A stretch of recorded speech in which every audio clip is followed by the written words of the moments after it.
it out. Oh, for you. Monday edition of PFT OT, where we get to some of the things we didn't get a chance to talk about during Pro Football Talk Live. And one of the things that I caught wind of yesterday, Chris, when trying to get a better understanding of why Dak Prescott decided to sign the franchise tender with the Dallas Cowboys, another great young quarterback in Texas who has yet to get his second contract and is trying to get it, Deshaun Watson of the Texans. My understanding is he's pushing for a 3-year extension, and it is rare that a quarterback who isn't on the wrong side of 35 gets a contract that short in duration. Now, look no farther than Laremy Tunsil, the left tackle for whom the Texans traded last year with the Dolphins. He got a 3-year extension earlier this year, putting him under contract for 4 years. If Watson gets his 3-year extension, he'll be under contract for 5 total years. But usually a guy in this posture, the team wants 4, 5, or even maybe 6 years. For example, Patrick Mahomes could end up with a 5 or a 6-year extension on top of the 2 that he already has under contract with the Chiefs. Watson is expected to get out of these negotiations if and when they conclude with just a 3-year extension, which really is amazing to me. And, it's good for the kid. It gets him back to the bargaining table sooner rather than later. The only risk he's taking is injury or ineffectiveness may keep him from getting that next contract. Yeah, well, it definitely could. You're right. That's the risk you're taking if you're Deshaun Watson. But again, most players want these type of contracts. As you've explained here, you want to get back to where, you can get back to the negotiating table and get another contract to where you get more guaranteed money and a signing bonus, and that's money in your pocket right away, and you don't have to worry about injuries, and there's security there. The thing to me, Mike, with that kind of contract, how do they work this out? You're saying it's an extension, so these last 2 years of his rookie deal are going to count on this, right? Because Watson's going into year 4. All right. So, so with this extension, you think we're talking like a Kirk Cousins total guarantee 3-year type deal type of thing going? Well, I mean, again, it's a 5-year total contract, so I don't know how much of it will be guaranteed. Will the first 3 years be guaranteed? Usually teams will only guarantee the first 2 years, but for some players, they get that 3rd year guaranteed. And as a practical matter, here's the thing. With quarterbacks, you can guarantee the whole thing. Right now, there's still an issue with the funding rule and money has to be put into escrow, but rarely does a quarterback all of a sudden lose it 2 or 3 years into a contract. Once a quarterback shows he's getting it done, he's going to continue to get it done. And these quarterback contracts are, unlike other positions, far more likely to see a guy get all the way through the life of the deal.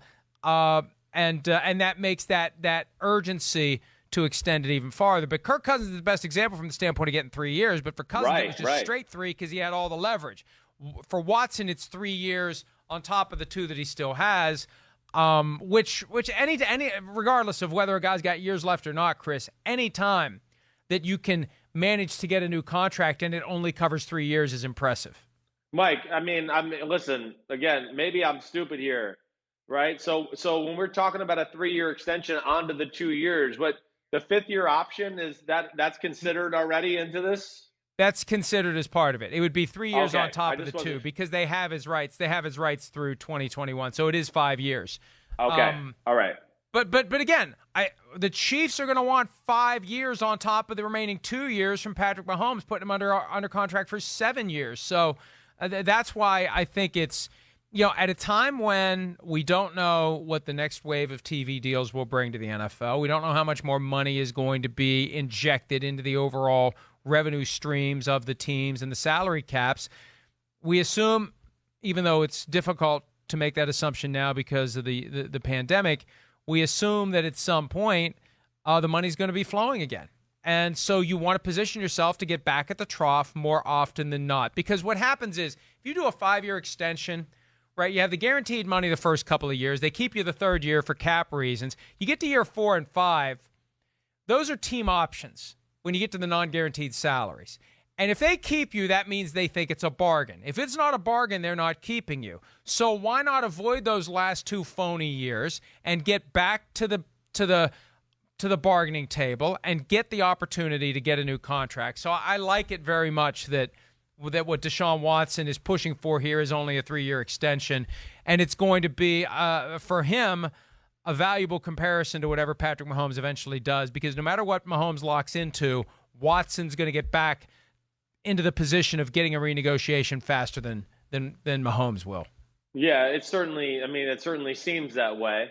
The thing that Watson and, first off, the Houston Texans are going to have to worry about here. I know the 2 years remaining on the deal are going to soften the blow, but man, it's going to be a lot of money between Laramie Tunsil and Deshaun Watson, certainly. Now we can understand why they felt a need to try to trade DeAndre Hopkins and make that type of move. They couldn't pay, $22 million to a left tackle, $22 million to a wide receiver.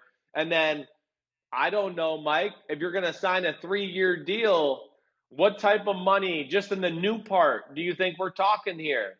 Like at this point, he is a guy that I would say classifies to make more money than a Russell Wilson or an Aaron Rodgers or the guys that are at the top of the market, because he's very close to, if not as good or better than them. It's right in that conversation, I think, of the class of quarterbacks he's in. And of course, we don't think any of us believe he's reached his peak yet. He is a guy that's still going up. So, yeah, to me, this is kind of funny. Where is this going to fall in line? How much does he jump them by? Are we talking 3 years, $38 million per year type of deal on this extension? Well, I think here's the key. The key is you wait to see what happens with Dak. You wait for July 15. If he does a long-term deal, that becomes your floor. Because between the two, you would put Deshaun Watson ahead of Dak Prescott. And I have the evidence for that in the fact that you have Prescott at number 8 on your rankings, and we haven't mentioned Deshaun Watson yet. So exactly he's right. higher than Prescott. Right. So he's going to make more than Prescott. So if I'm Watson, what I try to do is wait for Dak to do his deal and then go ahead and do mine and go ahead and let mine be the floor for Patrick Mahomes, because they're not going to pay me more than they're going to pay Patrick Mahomes, but push for a 3-year extension, push for $1 million or $2 million more per year than whatever Prescott gets, and that's your deal. And it's a 3-year extension. It's a 5-year deal.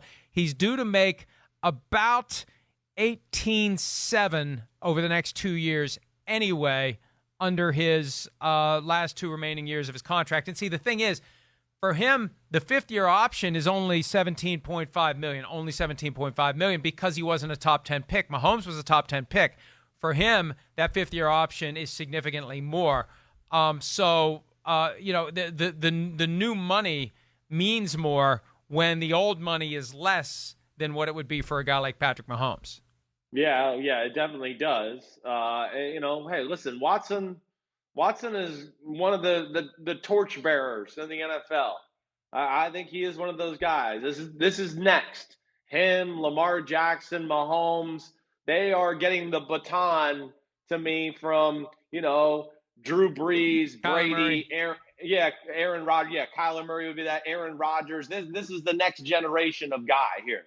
And I think Deshaun Watson and you and I would both agree, he's going to be in my top 5 quarterbacks. Of course he is. And I think he's going to be there for a long time. This guy's a superstar. There's just no other way around it. There's really nothing about his game. He can carry a team by himself. We know he's got tremendous work ethic.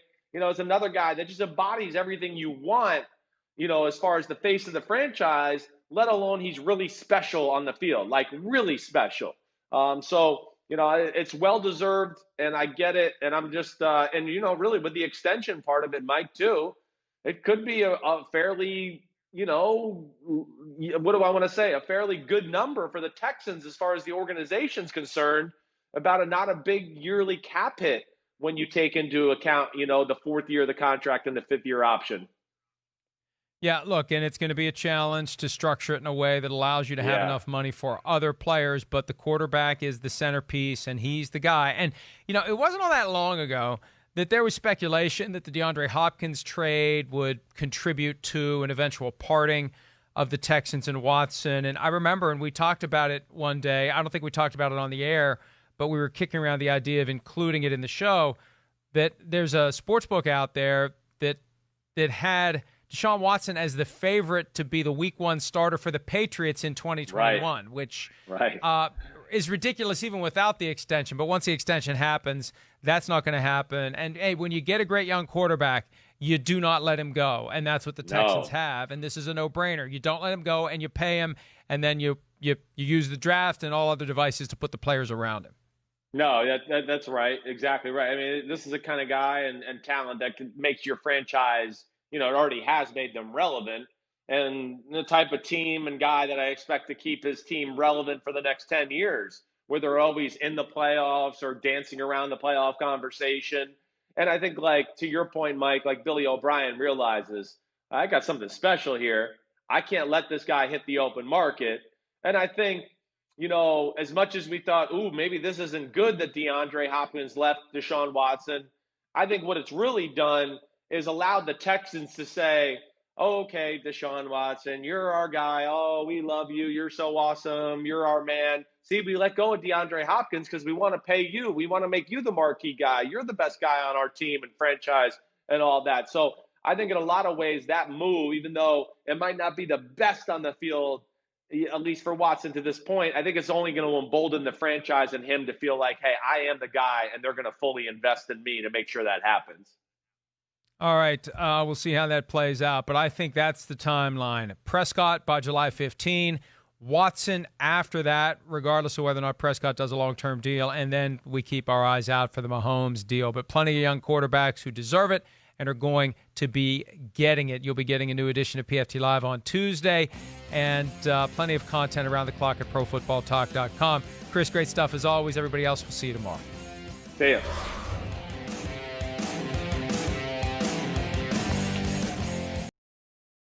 Hi, I'm Mike Tirico, and thanks for watching. Make sure to hit subscribe for the latest news and highlights from NBC Sports.